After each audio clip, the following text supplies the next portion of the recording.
Hey guys, MCU Collector here with another figure review. Next up is the Hasbro Marvel Legends series Target exclusive, the Astonishing Ant-Man Scott Lang action figure. So this is a classic looking Ant-Man, but it's not actually Hank Pym. But the website, the details of the figure does say it is Scott Lang. The Astonishing Ant-Man is Scott Lang, but that looks like some Hank Pym artwork there, doesn't it? Right?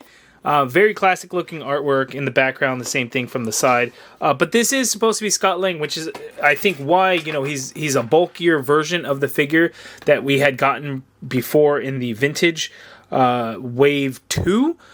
So this was more, you know, the classic Hank Pym Hank Pym Ant-Man figure, and then this one being Scott Lang is a little bit bulkier. You know, we did get a previous Scott Lang Ant-Man figure here. This was in a Toys R Us exclusive 2-pack with Stinger. And, you know, it's essentially the same body. I mean, the arms are the same. The legs minus the knees are the same. So, you know, it kind of makes sense. The torsos are different because this one actually had to have, you know, a specific torso for him. And then the hip piece is specific to this figure as well. But it is Scott Lang wearing the classic Hank Pym suit that he stole from him. So it's just funny that, you know, they would list it as a Scott Lang figure, but then have the Hank Pym artwork on the side. So they want to hit the classic nostalgia, I guess, of, you know, classic Ant-Man, while at the same time hitting something that's kind of current, you know, with the MCU version of Ant-Man being Scott Lang. I guess it's all kind of weird. But this is a Target exclusive figure, just now hitting stores here on the West Coast, but East Coast as well, so it's hitting everywhere. It's extremely light on accessories, as it only comes with an additional set of hands. So out of the package, he has an open hand for the right, fist for the left, and we get the right fist, and we get open hand left. Very light on the accessories, and it is a reused body, so guess what? Dun dun dun, we have pins. We have pins at the knees, pins at the elbows, but it's all red, it's all red, it's all red, it's all red. Not that big of a deal to me. While it's always better to have pinless because that is newer body molds, things like that, I don't completely hate it and discredit, you know, when the colors match. It's not the end of the world. But, of course, pinless would be better. At the same time, the 2099 body mold, it's an awesome body mold. It was my favorite up until, you know, now that we have pinless. It's really being used way too often. You know, we got tired of Bucky Cat being used so much. The same kind of goes for the Spider-Man 2099 body. I will say it still holds up. Like, I am very happy with this figure. I really, really am. Pinless, I would have been extremely happy with it. But I still really like the body mold, and I still think that it works. So, like, with this figure, it's a lot of fun. It does make for a really good release, and I know it's one that a lot of people want. The pre-order had initially sold out. I think it's back for pre-order last I checked. But again, it's starting to hit stores, so you should be able to find it relatively soon. You know, the Tracksuit Mafia figures just started hitting. Target has their next reset in toys, I think at the end of the month or something. I don't know exactly what the dates are. I haven't heard yet. But that should be happening soon, so chances are you'll be able to find soon. But anyway, the Astonishing Ant-Man logo there. We get the same thing up at the top. Back of the package, we just get him in a pose, and you see the accessories of the hands. But enough of that. Let's go ahead and take a closer look at the figure, because again, it is a really good figure. It's very classic. You know, if you're looking for a classic Ant-Man figure, this is the one to get. Not this one. This one. This was good at the time. This one is better now and suitable for now. So let's go ahead and zoom on in.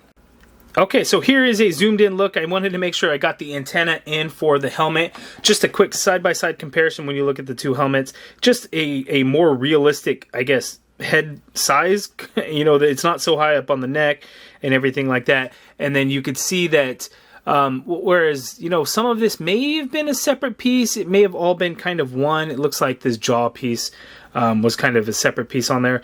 The helmet itself, I just think looks a whole lot better. The silver is much better. This was all just molded plastic on the vintage one. This one, we actually get a nice silver paint on there, silver finish, which looks really good. Reminds me of the Ursa Major Wave Ultron figure. If you have that one, you know what I'm talking about in terms of the silver. Just a very good looking head sculpt.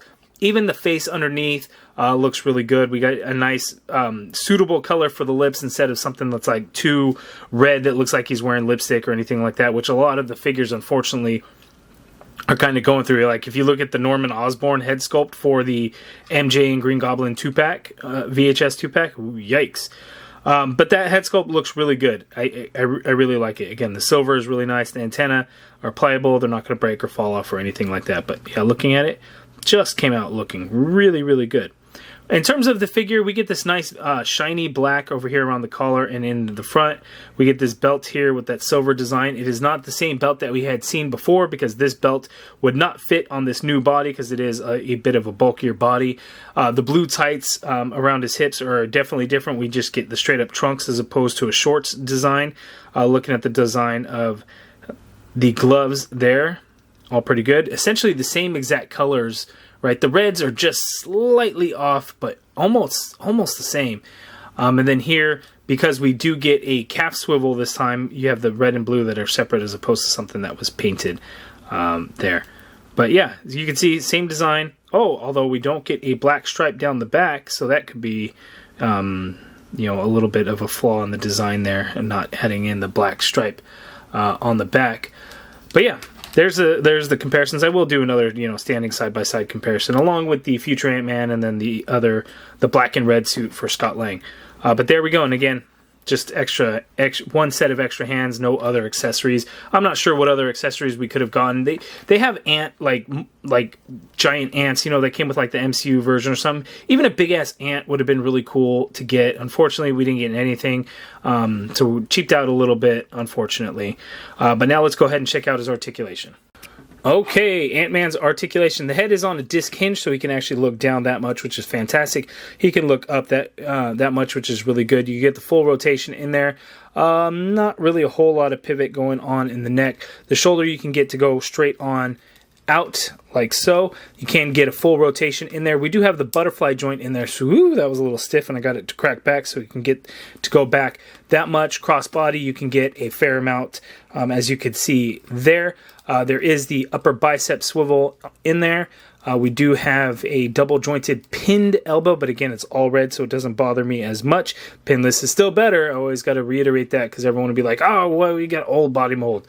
It's still a good body mold, folks. It's still a good body mold. Wrist swivel, and they do hinge, standard horizontal hinge on both sets of the hands. There. We have the ab crunch on this guy, so he can crunch forward that much there. You can go back that much there. The black does continue on in there, which is good. We have the waist swivel in there. Legs go out. Ooh, did they update that? Legs go out that far apart. Why does this one not go up as much as the other side? So that much there. You can kick forward that high, which is really good. The leg doesn't really go back. Upper thigh cut in there, pinned double jointed knee, which gives you that much bend there, which is nice. Calf swivel there at the middle of the calf. Foot hinges all the way down. We get some hinge up, ankle pivot, peg holes at the bottom of the feet. So in my opinion, again, this is why I really like the body mold. We get really good articulation here. Yes, it's an older body mold. Yes, it is used too much, but that doesn't change the fact that it is still a really good body mold. But again, it is starting to get the Bucky Cap level of used too much. And you know, it's unfortunate because we got new body molds and stuff, so eventually this thing's gonna have to get phased out and we got to stick with the new body mold. But you know, it is what it is on the figure body that they've given us. Again, still holds up, still a good body mold. Pinless, yes, would be better.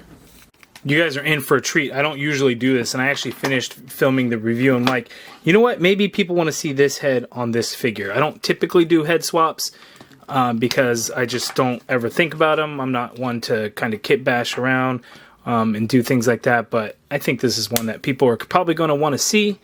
And there we have it. It is fit on there, a little wobbly. It's not going to fall off or anything, but it does fit on there, and I guess that could work in certain angles and whatnot, but the head does look big for the body, so just a heads up on that. Okay, so here we have all of our Ant-Man figures together. We have the Eric O'Grady Ant-Man that was a Walgreens exclusive. In the Quantumania wave, we have the Future Ant-Man Vintage Wave 2, Hank Pym Classic Ant-Man. We have the Toys R Us 2-pack with the Scott Lang Astonishing Ant-Man and the Target exclusive Astonishing Ant-Man that you could use if you want for Hank Pym or you could use for Scott Lang. It is the classic suit. He is a little bit bulkier than Hank Pym would be, but hey, there you go. You can use it however you want. Officially, again, the Target site does say it is a Scott Lang figure. The packaging does to look like Hank Pym artwork for Ant-Man, but again, it's the same suit, so you can kind of use it however you want to do. You guys let me know down in the comments below. Or do you take it as a Scott Lang figure, or do you take it as a Hank Pym figure, or do you just take it as an Ant-Man figure? Here you go. Let me know in the comments below. Again, hitting Target stores now. West Coast, East Coast, it's really hitting all over. I think the first place to get it was actually Colorado, of all places, which was kind of weird, but they're starting to get it now. Most stores are going to get a full case, which is 6 of them. Again, Target is doing resets, I think, at the end of this month, so you may go into a store, they may tell you set date at the end of the month, so this date, so-and-so. Maybe they'll let you get it. Always be nice to the Target workers, and hopefully they can help you out. Hopefully you can get your Ant-Man figure. I'll have a link in the video description below to the Target listing. Hopefully it's back up for pre-order like I thought it was. I don't remember for sure, but check out the link to see for sure if it's going to be available for you to get. Anyway, let me know in the comments below what you think of this video, what you think of the figure. If you guys like the video, please do me a favor and hit that thumbs up button. Subscribe if you haven't already done so. Hit that join button to become a channel member and be a part of the MCU Collective. And as always, thank you for watching.